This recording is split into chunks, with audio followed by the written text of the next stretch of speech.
प्रत्येक पक्षामध्ये तोंड मारून त्या पक्षाची वाट लावलेली पांढऱ्या पायाचे लोक येते.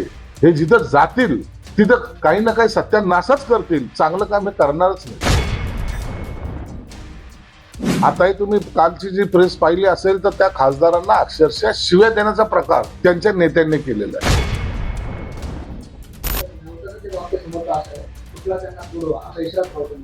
अरे काय तुडवा, यांनाच लोक आता पायाखाली तुडवतील. यांनी प्रत्येक पक्षामध्ये तोंड मारून त्या पक्षाची वाट लावलेली. आज शरद पवारचा गट कुठं आहे विचारा त्यांना. अजितदादा का फुटले, ते उबाटाचं का असे हाल का झालेत. काँग्रेस मध्ये सुद्धा असे फाटाफूट काढण्याचे प्रयत्न कोणी केलेत. म्हणून हे पांढऱ्या पायाचे लोक येते. हे जिथं जातील तिथं काही ना काही सत्यानाशच करतील, चांगलं काम हे करणारच नाही. 2 दिवस 3 दिवस धुमाकूळ सुरू आहे. ऑपरेशन टायगर 6 खासदार फुटणार, तुमच्याकडे येणार आले. तुमच्या काही लोकांकडनं प्रतिक्रिया आली की यशस्वी झालं, सत्य काय असं? हे बघा, ऑपरेशन टायगरचा आम्ही पहिल्यापासून सांगतोय की आमचा त्यांचा काही संबंध नव्हता. ते त्यांच्या पक्षाच्या अंतर्गत असलेल्या वादाचा हा विषय होता.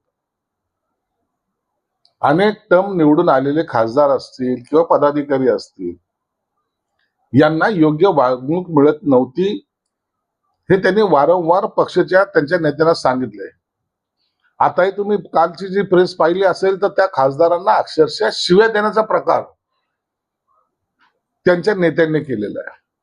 म्हणून ती धुसफूस काही आतापासूनची नाहीये, तर फार पूर्वीपासूनची होती आणि त्याचा स्फोट फक्त काल झालाय. आज त्यांच्या पार्लमेंट कमिटीची काय बैठक त्यांनी आयोजित केलेली आहे. त्याच्यानंतर ते कुठं जातील, काय जातील या संदर्भामध्ये माहिती आपल्या समोर येणार आहे. म्हणून आम्ही तुमच्यासारखंच आम्ही सुद्धा तटस्थपणे त्या सगळ्या घडामोडीकडे पाहतो. 6 खासदारांपैकी 2 खासदारांच्या स्वाक्षऱ्या आहेत, 2 खासदार ठाकरेंकडे येतील असे आता काय घडलंय तिथे आम्हाला काहीच कल्पना नाही. ओम बिर्ला साहेबांकडे कोणी किती सहाय्याचं निवेदन दिलं त्याच्या संदर्भात आम्हाला माहिती नाहीये. आता जे काही होईल ते मला वाटतं 1 तासाभरानंतर आपल्याला त्याचा निकाल सुद्धा बाहेर येईल. ओम बिर्लाने त्यांचं गटाला मान्यता दिली का नाही दिली, किंवा हे जे काही यांची बैठक होणार होती या बैठकीला किती उपस्थित आहेत किती नाहीत, या सगळ्या माहिती मला वाटतं तासाभरामध्ये आता आपल्या समोर येईल. जवळपास झाले सगळे 5 तासाभरात सगळ्या गोष्टी समोर चित्र. आता वेळ जर 11ची दिली असेल तर 12 पर्यंत ते सगळं स्पष्ट चित्र व्हायला हवं. खासदार